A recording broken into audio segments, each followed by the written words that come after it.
When we think of the classics of Islamic thought today, we think in the first instance of works written by the founders of the various schools of theology, law, philosophy, linguistics, Sufism, and historiography, and by subsequent scholars who shaped these fields through their seminal contributions. The aisles of the bookshops around Al-Azhar that I browsed for hours during my visits to Cairo could be relied on to contain such works. But this landscape of relative established classics was not what al-Husseini faced at the turn of the 20th century. Far from ubiquitous, these works were scarce and difficult, if not impossible, to find. Not only had most not yet been edited and printed, but there were few manuscript copies of them, and the whereabouts of those few that existed were often unknown. Welcome to Middle East Centre Book Talk, the Oxford podcast on new books about the Middle East. These are some of the books written by our members of our community, or by books that our community are talking about. My name is Usaama al-Azami, and I teach Contemporary Islamic Studies at the Middle East Centre. My guest today is Ahmed el Shamsy. He is an Associate Professor of Islamic Thought at the University of Chicago. Ahmed is no stranger to the UK. He completed his undergraduate and master's degrees at SOAS and at the LSE respectively, before heading west to pursue a doctorate at Harvard. Since 2010, Ahmed has been based at the University of Chicago. His research is concerned with intellectual history of Islam, focusing on the evolution of the classical Islamic disciplines and the scholarly culture within their broader historical context. His research addresses themes such as orality, literacy, the history of the book, and the theory and practice of Islamic law. Ahmed's important first book, The Canonization of Islamic Law, A Social and Intellectual History, traces the transformation of Islamic law from a primarily oral tradition to a systematic written discipline in the 8th and 9th centuries. Ahmed's second book, the subject of today's conversation, is similarly a significant contribution to our understanding of Islamic intellectual history. It is entitled Rediscovering the Islamic Classics: How Editors and Print Culture Transformed an Intellectual Tradition. Ahmed, welcome to Book Talk. Thank you for having me. It's our pleasure. And so, just to start this conversation off, I wondered if you could tell us something about how you wrote your book. When did it start? What sources were you able to uncover? And what countries did the research take you to?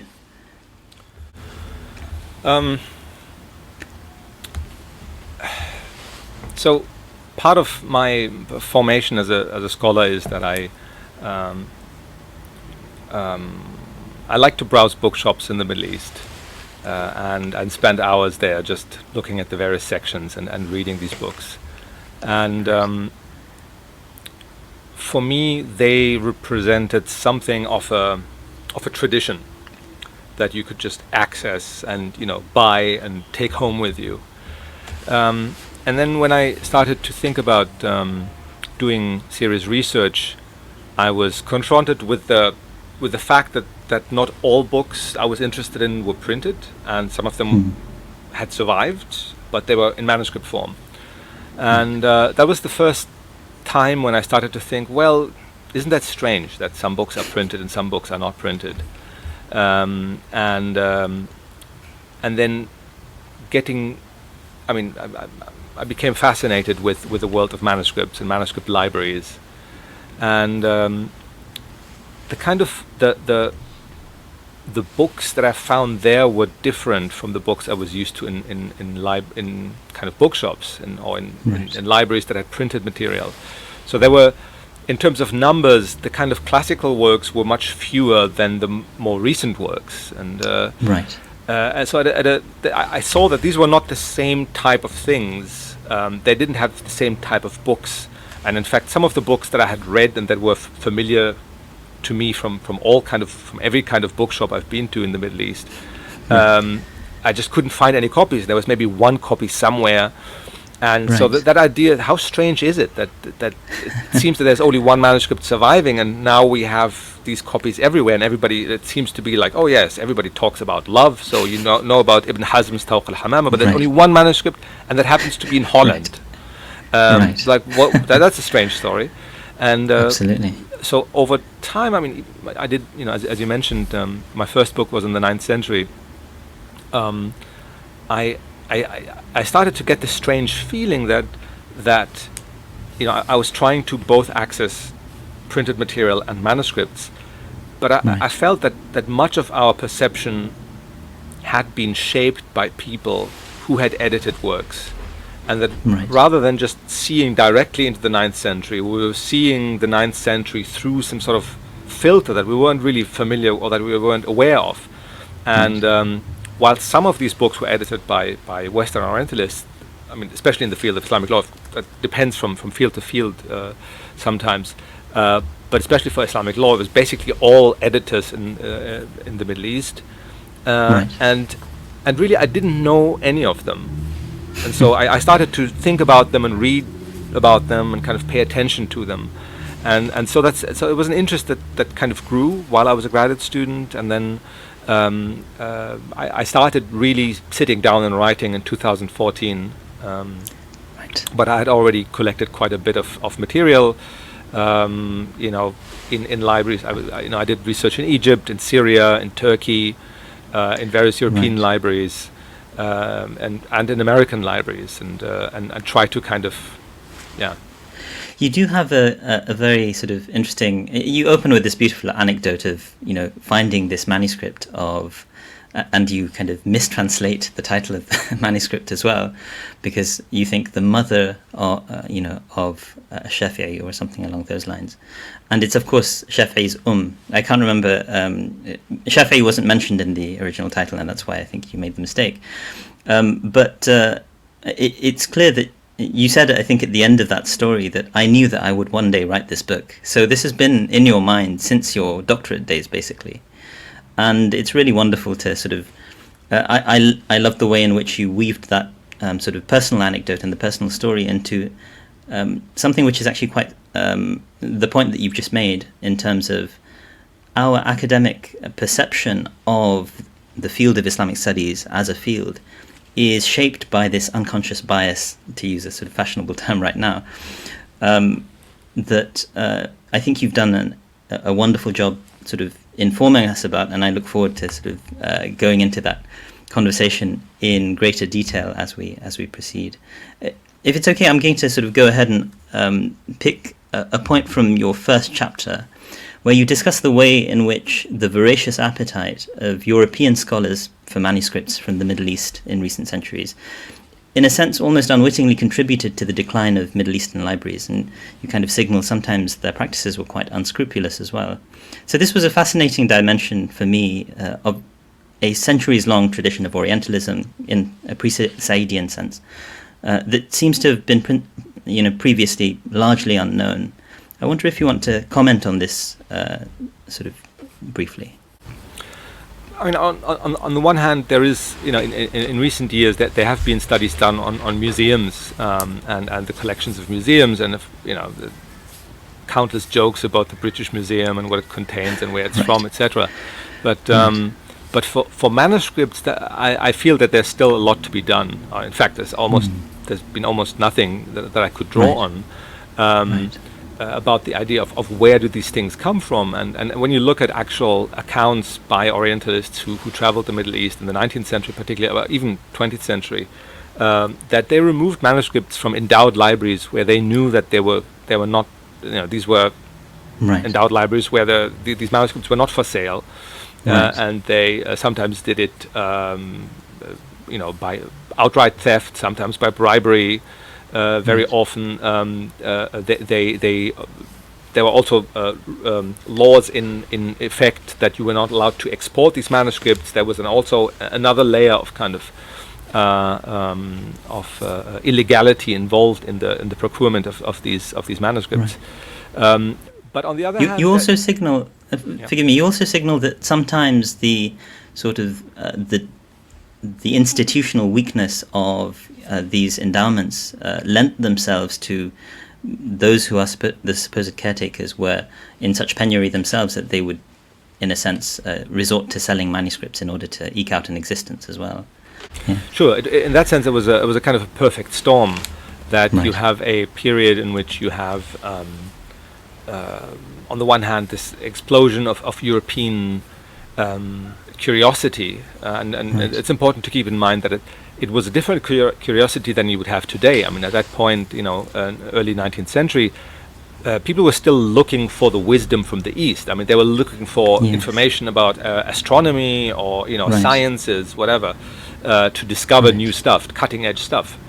But you had the institutions of Islamic book culture, libraries, etc., that were built on a system of endowments. And particularly, I mean, my book is primarily about the Arab Middle East. These endowments were in bad shape at this time period. These Arab countries were provinces of kind of non-Arab empires, and while the endowed libraries in Istanbul, for example, or maybe in Isfahan or in Delhi or something, were in a better state. The ones in the Arab Middle East were in a much worse state, and so you had on the one these libraries in Europe that were funded very well, that had very wealthy donors, that had where the states themselves were investing heavily, and individuals. They had money, and then you had these institutions where the endowment that had been founded 200, 300 years earlier, the librarians' wages hadn't kept up with inflation. They were still 300 years ago, from 300 years ago, from the Waqfiyya, and that led to kind of rampant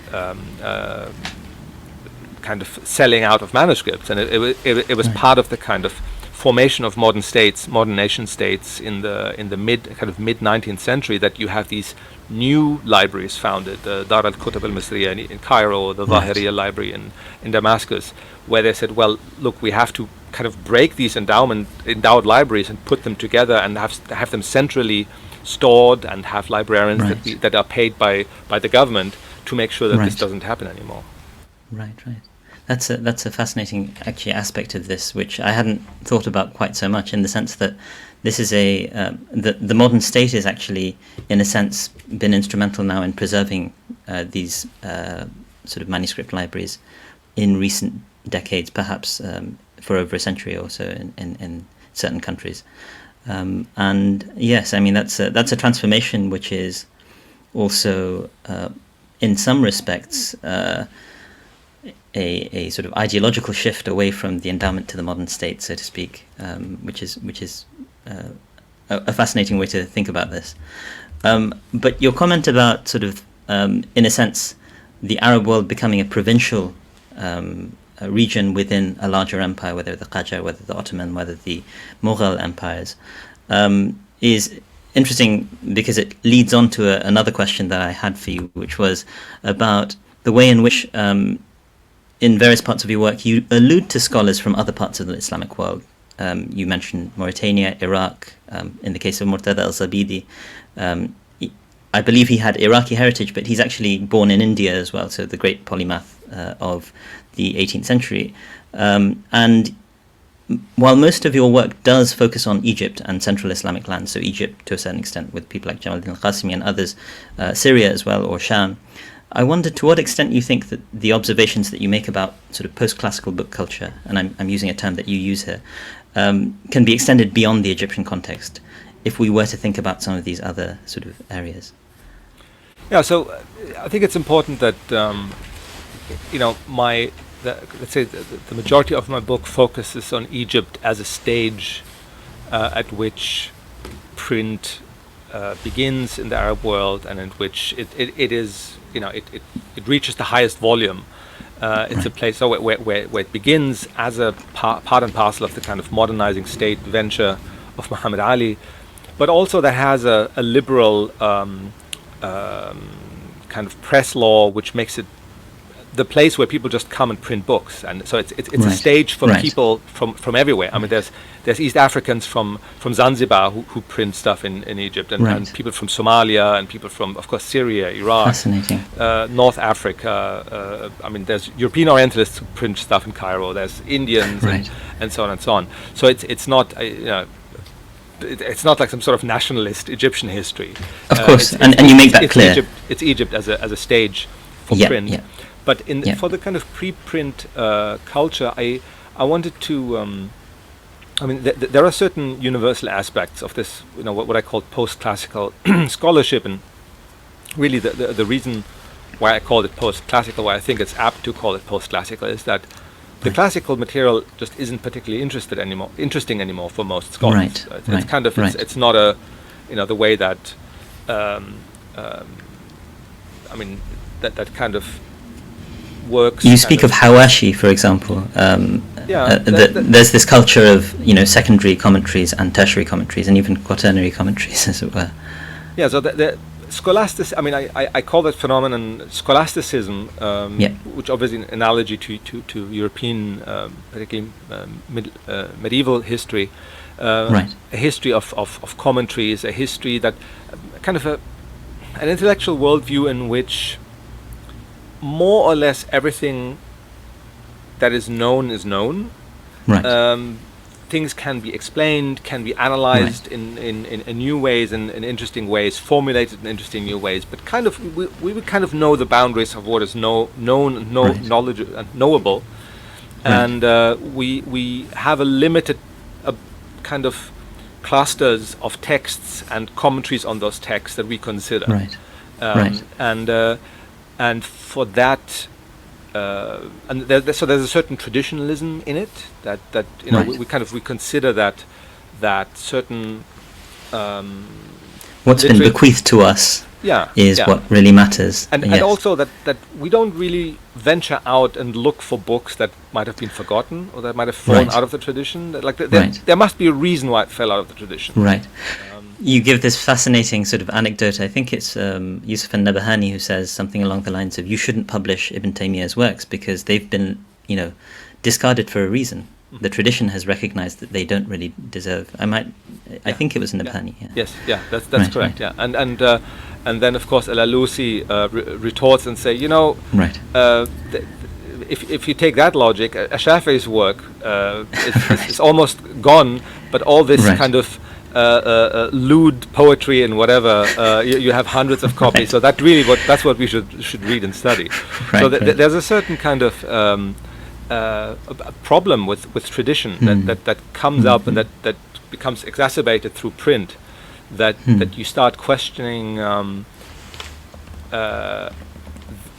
Manuscript cultures have a specific logic, where each copy has to be copied by hand, and so you like the works that have lots of copies that has a certain kind of that shows something. It shows that these works are used, that they're studied, that you have people studying. They've been accepted. This is very often a kind of phrase that's used. This is accepted, or this is لقي القبول. Sometimes they will say that sort of thing. Yes. And then the question of what if the tradition? I mean, what if tradition itself isn't a thing with its own mind? What if there are books that are really valuable that have just been forgotten for whatever reason? That might be useful to read. And part of this commentary culture is also, and there's this lovely anecdote that really brought it home for me. Taha Hussein in his autobiography, Al-Ayyam, where they get taught poetry, and his brother and his friends, they run off to the bookshop to look for commentaries on that poetry. And he says, that's not how, like he's this blind kid sitting there like, that's not how you read poetry. I mean, you meant to understand the poetry. And that kind of idea that there's a fear of, I might misunderstand. Like, what is the correct understanding of this text? Like, I don't have any, like a framework, a tradition that explains it to me, that there's a fear of kind of deviance that comes in if you take texts that are these orphan texts.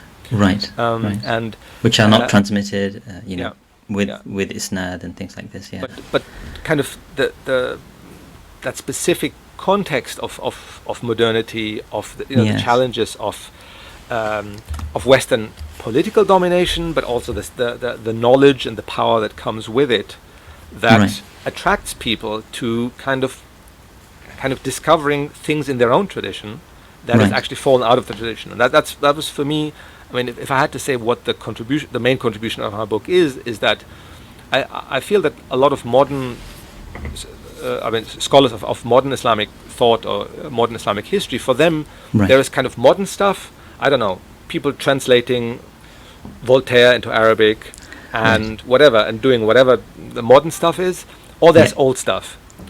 But to think that there is among this old stuff, there's actually a way of discovering really old classical works that was a revolutionary, modernizing strategy.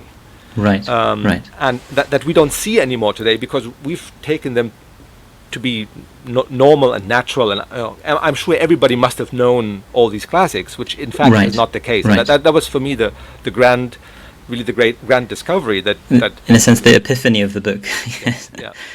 Yes, I mean, and that for me as well. I mean, in a sense, it just suddenly changes the way you see the entire tradition. Although, I mean, maybe I can sort of mention. So another very encyclopedic scholar of our own time is the Mauritanian scholar Ahmed el Shamsy, and he. I remember listening to a lecture of his once where he basically described the tradition. I can't remember the exact Arabic word he used to describe it, but he basically says, something along the lines of علم العوام لدى العوام وعلم الخواص عند الخواص. And the knowledge that people need is sometimes sort of concealed and then revealed just by the vicissitudes of history. He suggested, for example, that the Musnad of Baqi ibn Makhlad, which is this enormous, considered to be the largest Musnad ever compiled, basically has completely disappeared, or perhaps there are certain citations here and there. And then in later centuries, perhaps someone rediscovers a juz or a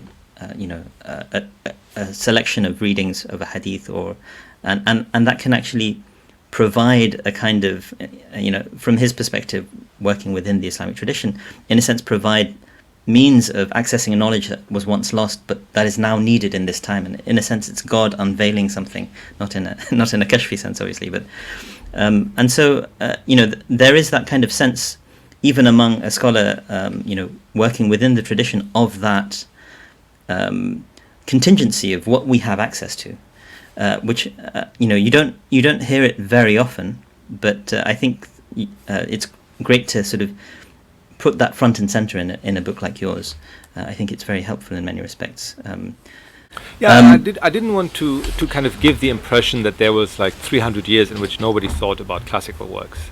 But I mean, even I made the experience myself during lockdown now that if the library isn't accessible anymore, like there's just practical things that like you just can't go and just take all this stuff down and work with it, and if you have even just practical decline of availability of works, this has an effect on what your scholarship is, what your scholarship includes. And, if your own scholarship doesn't include these works, then the next generation, as the next generation always does, is like, okay, what do I need to learn? What do I need to know to be educated? I need to know those specific commentaries. I don't need to know all this old stuff. There's a few, maybe there's a few opinions by Tabari that we need to memorize, or that we need to cite fourth hand, but we don't really need to read that whole thing. Anyway, it doesn't exist probably anymore. Sure. I mean, somebody like Murtada Zabidi, who was traveling all over the place, and who clearly had an enormous memory and was able to I don't know. I mean, some people have that ability to kind of take all these pieces of information and put them together, but it's very tiring to do. I mean, even today, doing my research, sometimes I had this problem that you are in the Middle East and you're looking at manuscripts, but you don't have a good secondary library, and then you go back to your Western institution that has a good secondary library, but doesn't have the manuscripts. Even that is difficult today, even though we have so much digital access. But to think about this in the pre-modern period, that I mean, even if there had been, I mean, even for those who had an interest, it became more difficult. I mean, I think in so many respects, this idea of isti'ab, so to speak, like having that capaciousness that a figure like Murtada Zabidi or Ibrahim al-Qurani, some of these sort of post-classical figures, but who, in a sense, you sort of suggest exemplify this encyclopedic learning, or an attempt to maintain that sort of standard, even through a culture which, in a sense, doesn't quite value that anymore. I think that's illustrative, and I think you do signal this, including in a remark in your conclusion that I'll allude to in a moment, that the time isn't a uniform time. It's not sort of like, yes, there are certain themes that you consider to be present as deserving the label of scholasticism and post-classical book culture, but there are these kind of fascinating figures, and in a sense you're homing in on some of these fascinating figures, particularly in the later stage when they are the people who unearth these texts. I wanted to sort of talk a little bit about this point that you make between this kind of you could say almost an Orientalist narrative in the pejorative sense of decline versus the attempt by a lot of scholars of our generation and I think the previous generation now, who are basically trying to push back against those sorts of problems that and so in your conclusion you actually are very careful to highlight that there's a kind of unfortunate but largely superficial alignment of your narrative with the so-called intellectual decline narrative against which many of these scholars have been pushing for some time now. And I thought that your conclusion quite sort of carefully balanced the desire between trying to avoid reinforcing the triumphalism of a kind of Eurocentric scholarship, while recognizing that there were indigenous voices of reform that existed that recognized serious deficiencies in what you've called post-classical culture. And I wonder, this is a question that I grapple with to a certain extent. How do you balance this sort of desire in the secondary literature to, or how do you strike the right balance between trying to correct for issues of Eurocentrism, which I think you are quite conscious of throughout your work, but also correcting for the overcorrection, so to speak. So what would you say to someone like myself about that? I mean, on the one hand, I think it's always helpful to be really precise, and that the enemy of, the antidote to stereotypes and generalizations shouldn't be just the opposite generalization and stereotype, but it should be precision. And if you take a word like decline, there can there are things that you can quantify and where there is a decline. I mean, like the number of books in libraries in Cairo, or the number of working madrasas in Cairo declined from the 16th century to the 19th century. There's clear. I mean, it's just numbers. You can just see higher number, lower number. And similarly, you can look at American economic dominance at 1945 and today, and you can see a decline. Clearly, there's a decline. It produced 50% of all goods in the world in 1945, and today it does, I don't know how many, 7% or something like this. And it's but the I think the problem of the narrative of decline is that nothing happened, nothing worth thinking about, or nothing of any kind of happens, and I think that we don't use that for the United States or for Great Britain, which similarly declined. But we use it for kind of post-classical Middle East, which then is like, it's not like that they were just smoking opium pipes lying on couches. So that it does not, you can't take my book to kind of re-establish this. Oh well, we don't have to talk about that period anymore. But at the same time, there's a kind of knee-jerk generalization of saying, oh look, no, here I give you a list of books that were written in this time period, so it was flourishing. If you're not looking at what the books are about. Or if you say, oh look, they were studying these rational sciences. Look, here there's all these citations, masters of the rational sciences, without saying, okay, isn't it interesting that in this time period, esoteric sciences were categorized as rational sciences. So ilm al-huruf was considered to be a rational science. I mean, that's just an important kind of thing to put out there, right? There's another, there's a slightly different, but also kind of current way of thinking about it, which is saying things like the state is bad, or the kind of the iron cage of rationality is bad.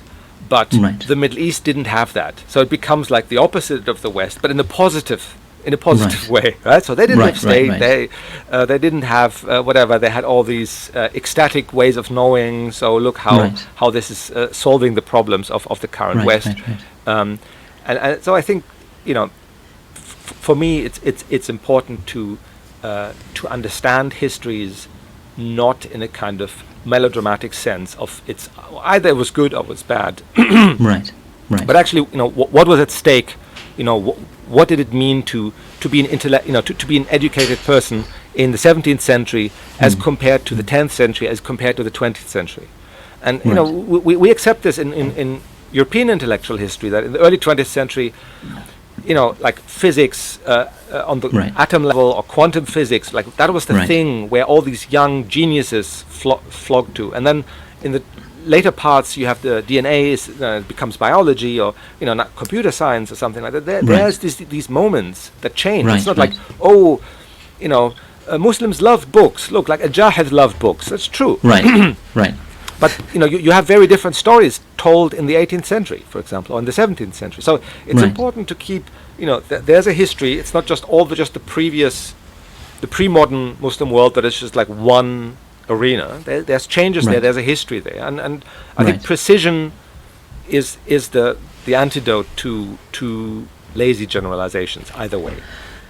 Right. I mean, this is it's something which I think scholars in our field will have to grapple with for a good period of time, because so much of our field is still, in a sense, trying to correct for issues that existed in 19th century scholarship and early 20th century scholarship, a lot of which we're building on, and we've benefited a great deal from some of the great scholars of those periods, but they also brought a lot of we could say ideological baggage. And I think there is an increasing consciousness, however, I mean, in our own time, that and sometimes I think it can become, as I say, it's an overcorrection, the suggestion that ideology is inescapable on some level, and there needs to be precision in scholarship as well as a consciousness, I think, of that element. And I think that your book does a wonderful job in, I think, laying down and documenting and giving facts and figures, and presenting a compelling history. I apologize, you might hear my son in the background. Thank you. Yes, he is a wonderful sort of delight to have around, and sometimes sort of drops into these sorts of sessions, but is always welcome. And so I think that this is something that scholars will continue to sort of struggle with in some respects, but I think you've painted us a very persuasive picture of how it could be done in a way that maintains a sort of a fealty to an empiricist dimension, as well as a recognition of the way in which indigenous sort of actors viewed their own activities. And I think sometimes when ideology or concerns about it can suppress almost the voices of indigenous actors, that's something that we all need to be conscious about. It's something that we need to be careful and thoughtful about. So I'm just wondering if you've got a little more time, so to speak. Sure. And I am tempted to sort of, because I've jumped to actually the last of the questions, and this sort of dialogue section. I wonder if you would like to talk a bit about Ibn Taymiyyah, or if you'd like to sort of, okay. So in a sense, the sort of the last question that I have is about a figure who is, in many respects, quite controversial in our own time, and was a bit of a controversialist in his own time, to be fair. But in Chapter 7, you discuss the Mamluk-era polymath Ibn Taymiyyah as a scholar who emerges, as you put it, as a model of broad erudition. Now, you argue that his reputation as an extremist, and you're not alone in this, but his reputation as an extremist in recent decades is undeserved. But you also point out how he had been neglected by post-classical culture. And just for clarity, you kind of designate post-classical culture as being from the 16th to the 19th centuries, roughly. And I'm curious to know why the reformists you studied, and you used the term reformist in a descriptive, they were, in an effort, very self-conscious to reform sort of their societies and their educational cultures. Why these reformists singled out Ibn Taymiyyah as a model of broad intellectual sort of erudition, given the considerable roster of polymaths found throughout Islamic history. What do you think was, for them, special about Ibn Taymiyyah? I think there are various elements of his work, of his character, of his the features of his writing that were particularly attractive to these reformers. The first one is something that I already kind of hinted at a little bit earlier, is that in his writing you don't get the feeling that there is this amorphous tradition, in the sense, I think so. These modernist reformers, one of their main challenge was this idea that there is this one thing called Islam, which is identical to the kind of an amorphous tradition, which you can either take or you can leave. Right. And it consists of various parts, and so the question of how do you step out of how do you avoid this weight of tradition? How do you step out of it, critique parts of it selectively, right, without becoming, without having to, for example, just become a convert to Western rationalism or the kind of Western intellectual fashions of the day. And what Ibn Taymiyyah showed is that he was himself somebody who is difficult to categorize, right? Who doesn't, who is himself doing this kind of work to the orthodoxy of his own day, right? And who does this with his cards on the table, in the sense that, when you read, let's say, al-Ghazali, right? Is a super intelligent person, but he doesn't tell you who he has read. I mean, hardly ever does he mention that, or who he's sometimes he's citing and he's not actually citing, like he's kind of plagiarizing. I mean, sometimes in modern day that would be called plagiarizing, right? Slightly different. Abu Talib al-Makki, for example, in his Al-Muddin, he takes sections from it, doesn't mention it, so it's this one thing. On the other hand, I saw a study that somebody did just looking at the Majmu' al-Fatawa of Ibn Taymiyyah. So it's just one large work, but it's just not all of the works of Ibn Taymiyyah. And he cites 500 works in this collection, explicitly who the person he's citing, from what, whatever. And so he paints for you not this amorphous tradition, but the various forms and how they relate to each other. And even groups that have died out that he's read, because he has read so much. That's part of the issue, that he has read so much. And so in a sense he can also be a guide for you to the tradition. So Murtada Zabiri, he basically reproduces Ibn Taymiyyah's Muqaddimah fi Usul al-Tafsir. Because Ibn Taymiyyah talks about Mu'tazila tafsir and whatever, that doesn't exist anymore. You have somebody who can give you a tour of this, and so there is part, of course, like the kind of historical method, philological method. Ibn Taymiyyah already criticizes, for example, the historicity of Al-Hussein, the Al-Hussein Mosque in Cairo, that the Fatimids claimed that they had buried there the head of Al-Hussein. Right. And Ibn Taymiyyah just has just a normal historical criticism, well, I mean, there's no evidence that this is the head of Hussein, and people say that there. So it's something that you can take up in the 19th century or early 20th century. Ibn Taymiyyah's works really were only starting to be published in 1900, Right. relatively late. But it's something that can stand in its own methodological ways, and that is kind of actually philologically rigorous in that sense. Right. And so that for different groups, he can serve as a model in different ways. It's not just one specific way. Or if you're particularly objecting to, let's say, shrine culture, Right. which was a kind of basically a universal concern of reformists. Today, of course, Right. we consider that primarily like a concern of hardcore kind of jihadis Right. who want to destroy those shrines. But it was generally an issue of kind of modernizers who are saying, look, this is what is this?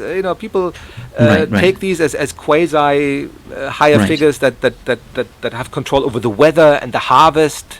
Right, And right, the fertility of women and this kind of thing. And people were embarrassed about this, right? It was a source of embarrassment for many people. So it's like, okay, we actually have an indigenous scholar who already in the 14th century criticizes this, right? So that there is, he has something for a wide range of reformists. So this is really interesting about what you mentioned about shrine culture as well, and I'm not familiar with the sort of secondary literature specifically on this. One thinks of Boaz Shoshan's work, which is more about medieval Cairo, but it's fascinating that you also used the term embarrassed. People were starting to become embarrassed about this sort of thing, and I'm reminded that even someone like Muhammad Zahid al-Kawthari, Jonathan Brown talks about this in his discussion on weak hadiths, that even Muhammad Zahid al-Kawthari begins to recognize actually there are certain types of hadiths we should point out as weak because they are an embarrassment considering sort of modern sensibilities and so on. But at the same time, I suspect that that sort of shrine culture would have, in a sense, in the way that you describe post-classical culture, kind of burgeoned in that period in a way that might not have existed on such a widespread scale before. And it would be wonderful if sort of a scholar were to actually, it's a lot to trace through the literature, but to actually do what we can to sort of illustrate that was in fact the case. But it does seem to be suggested by the way in which esotericism becomes quite important, I think, in the way that you've portrayed this.